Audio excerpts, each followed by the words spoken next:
The political knives are out in Kenya's ruling coalition. In a stunning 24-hour period, a senior minister publicly declared the Interior Cabinet Secretary could be fired, while another accused the deputy president of profound insensitivity. This isn't just political gossip. This is a direct threat to the stability of President William Ruto's government at a time of national crisis. We are witnessing the Kenya-Kwanzaa alliance begin to tear itself apart from the inside, and the fallout could impact everything from your security to the price of bread. Stay with us. To understand why these explosive statements matter, we need to rewind. President William Ruto's Kenya-Kwanzaa coalition was a marriage of convenience, uniting his United Democratic Alliance, or UDA, with Moses Wetangula's Ford Kenya and Musa Ali Mudavadi's ANC. The goal was singular: defeat Raila Odinga. It worked. But the glue holding these factions together was power, not ideology. For the first year, a united front was maintained. The infamous hustler narrative papered over the cracks, but governing is harder than campaigning. As economic pressures mounted with the implementation of new taxes and the removal of fuel subsidies, public anger grew. The coalition's unity began to strain under the weight of unmet promises. Internally, a fierce battle for control of the 2027 succession politics began almost immediately after the 2022 victory. Deputy President Rigathi Gachagua, from the MT, Kenya region, has been positioning himself as the region's undisputed kingpin, a move that has caused friction with other powerful figures from the same vote-rich area, including the Interior CS, Prof. Kithu Kindiki. Meanwhile, other coalition partners like Mudavadi and Wetangula have watched as UDA consolidates power, feeling sidelined. This is the tinderbox into which two political matches were thrown this week. The timeline is critical. These comments follow massive, youth-led protests against the finance bill, a subsequent government climb down, and deadly clashes that saw Parliament partially breached. The government is on its back foot, and internal factions are now seizing the moment to settle scores and reposition. Now, let's break down the core events. The first incendiary comment came from Public Service Cabinet Secretary Moses Kuria. In a media interview, Kuria was asked about the performance of Interior Cabinet Secretary Kithu Kindiki, the man in charge of the police and national security. His response was not a vote of confidence. Kuria stated, and I quote, "The president has the prerogative to hire and fire. Nobody's position is guaranteed." He went on to suggest that if the security situation is not managed to the president's satisfaction, changes would be made. This is a direct and public suggestion that one of the most powerful men in the country, a CS who has built a reputation as a tough, no-nonsense operator, is on the chopping block. But why would Kuria say this? Analysts point to two reasons. First, Kuria is a fierce loyalist of President Ruto and is known for his blunt, often controversial, communication style. He may be voicing a growing sentiment within State House about the handling of the protests. Second, and more crucially, there is a long simmering rivalry between Kuria and Kindiki. Both are seen as potential future leaders from the Tharaka Nithi and surrounding MT, Kenya regions. Undermining Kindiki weakens a key rival. The official response from Kindiki's office? Silence. But sources close to him describe the comments as unhelpful and reckless, especially from a cabinet colleague. Meanwhile, the second bombshell was dropped by Gatundu South MP, Gabriel Kagame, but he was channeling the words of his party leader, Moses Kuria again. Kagame revealed that Kuria had described Deputy President Rigathi Gachagua as insensitive for his recent comments on the finance bill protests. Gachagua had initially appeared to dismiss the gravity of the demonstrations, a stance he later revised. Kuria's alleged insensitive label is a catastrophic breach of cabinet protocol.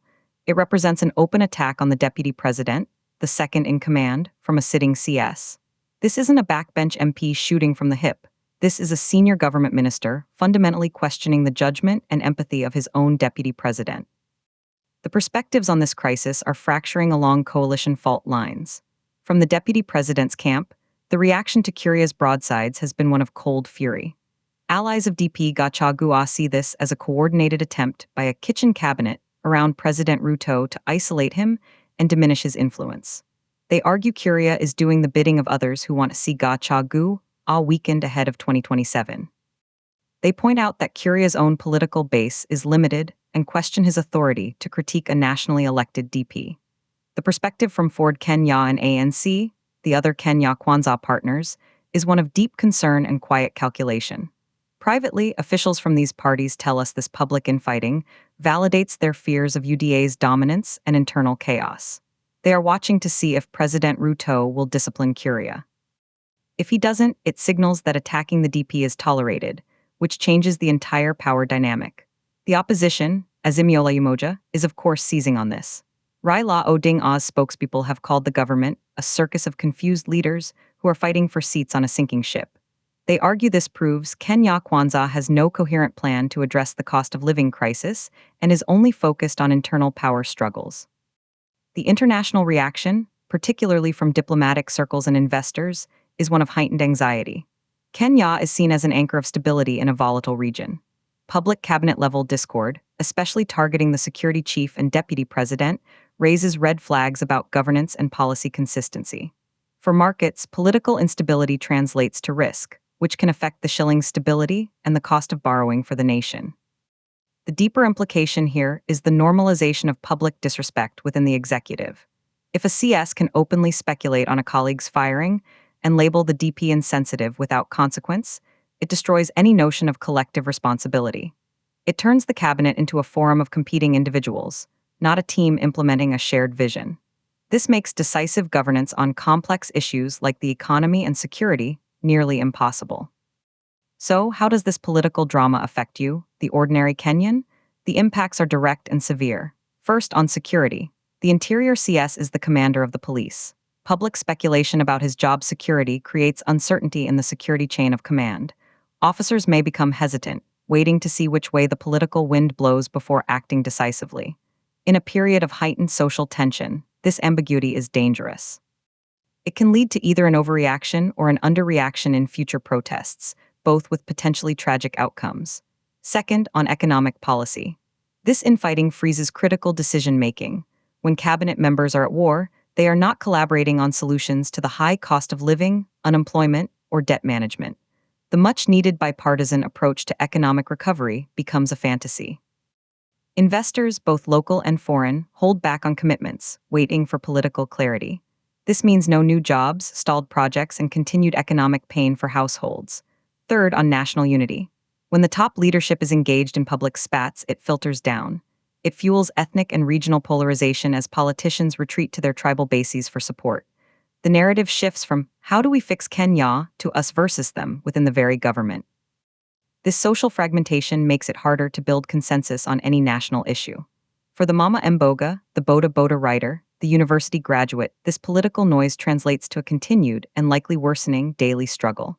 Prices remain high, job opportunities scarce, and the sense that the leadership is preoccupied with its own power games, not your suffering, deepens the national disillusionment. What happens next? All eyes are on State House. President Ruto must make a decisive move. He can either reprimand or reshuffle Curia to reassert authority and discipline, or he can let it slide, which would be interpreted as a green light for further attacks on Gachagua and a sign of his own weakening control. What are the experts saying?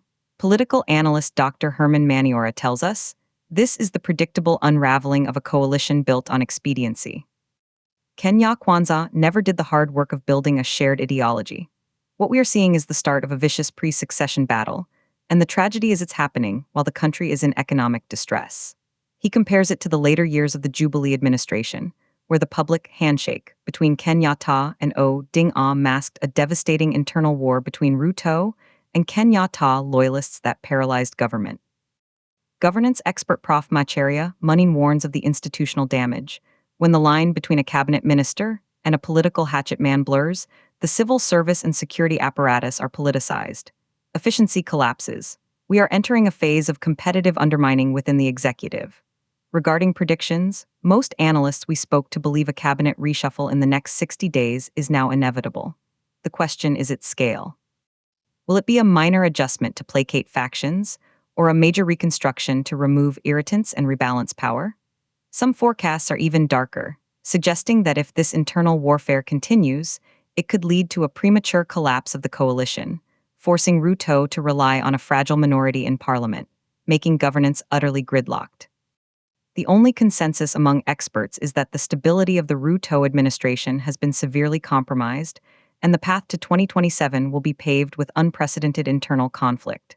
The key takeaway is this: Kenya's government is now fighting a war on two fronts, against public discontent and against itself. The unity of the Kenya Kwanzaa coalition is shattered. Watch closely for President Ruto's next move. Will he act as a unifying president or a factional leader? His decision will determine whether this government can regain its footing or continue its dangerous spiral into chaos. For continuous, in-depth coverage of this and every breaking story that shapes our nation, subscribe to Kenya News Update today for more breaking news.